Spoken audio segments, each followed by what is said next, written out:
दोस्तों, एक आम आदमी पार्टी के उम्मीदवार जब आम लोगों के बारे में बात करता है तो देश में एक नेता की नाम सबकी जुबान पे हो जाती है। आप लोगों ने देखा होगा राघव चड्ढा के हर बयान आजकल वायरल हो रहे हैं। आप लोगों ने देखा होगा कि राघव चड्ढा कैसे गीग वर्करों की बात करते हैं। राघव चड्ढा एयरपोर्ट पे समोसे की रेट कम करने की बात करते हैं। लेकिन जो पार्टी उनको यहाँ तक पहुंचाई थी उसके बारे में उन्होंने 3 साल में एक शब्द भी नहीं बोला।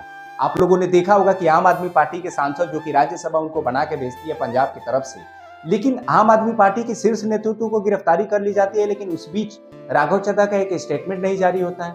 ट्विटर हैंडल पे कभी राघव चड्ढा ने एक बीजेपी के अगेंस्ट बयान भी नहीं दिया है 2.5 से 3 सालों में। क्या वो बीजेपी से 3 सालों से टच में थे और आम आदमी पार्टी को पता नहीं था? ये कहीं ना कहीं आम आदमी की फेलियर है और आम आदमी पार्टी के सबसे बड़े नेता अरविंद केजरीवाल के द्वारा सबसे बड़े फैसले लिए जाते हैं जो कि राघव चड्ढा को लीडरशिप बोर्ड से निकालते हैं। राघव चड्ढा अच्छे काम कर रहे थे क्योंकि वहां पे आम आदमी के बयानों को बार बार उठा रहे थे सदन में और बार बार उनकी आवाज बन के वो सदन में खड़ा थे और एक आम जनता के बीच में उन्होंने छवि भी क्रिएट किया है। लेकिन इस छवि को देख के थोड़ी सी उनकी छवि धूमिल भी होती है। धूमिल इसलिए होती है कि एक पार्टी का सच्चा उम्मीदवार जो कि आम आदमी से बन के बीजेपी के अगेंस्ट वहां पे संसद में खड़ा था और संसद में बयान दे रहा था, लेकिन ऐसा क्या हो जाता है 3 साल के अंदर कि वो एक भी बयान बीजेपी के अगेंस्ट नहीं देता है, कांग्रेस के अगेंस्ट नहीं देता है। ट्विटर हैंडल पे जब खबर अब आती है कि जब अरविंद केजरीवाल के द्वारा इन्हें निकाल दिया जाता है लीडरशिप बोर्ड से, तो अब अरविंद केजरीवाल के खिलाफ इन्होंने मोर्चा खोल दिया है। अरविंद केजरीवाल को पहले से पता था तो उन्होंने पहले क्यों नहीं निकाला? अरविंद केजरीवाल क्या जानते थे कि बीजेपी से राघव चड्ढा मिलने वाले थे?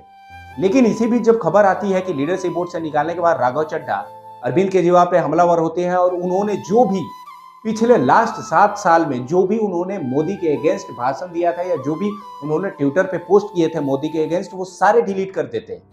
तो कहीं ना कहीं ये दर्शाता है कि आम आदमी पार्टी के नेता जो कि सबसे बड़े और सबसे शिक्षित नेता सीएम माने जाते हैं, वो अब बीजेपी के होने वाले हैं।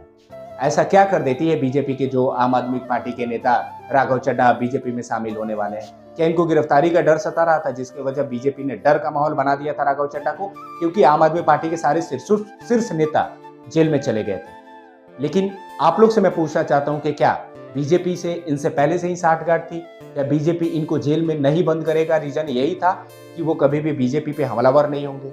मैं आप लोग से पूछना चाहता हूं, आप लोग कमेंट करके जरूर बताना कि आखिरकार राघव चड्ढा जो कर रहे थे वो सही कर रहे थे? पार्टी से जो इन्होंने धोखा दिया, जो पार्टी को उन्होंने कोसा और 3 साल इसके फायदे उठाए पार्टी को, इसके बारे में आपकी क्या राय है? आप लोग मेरे चैनल पे नए हैं तो चैनल को सब्सक्राइब कर ले और बेल आइकन जरूर दबा दें।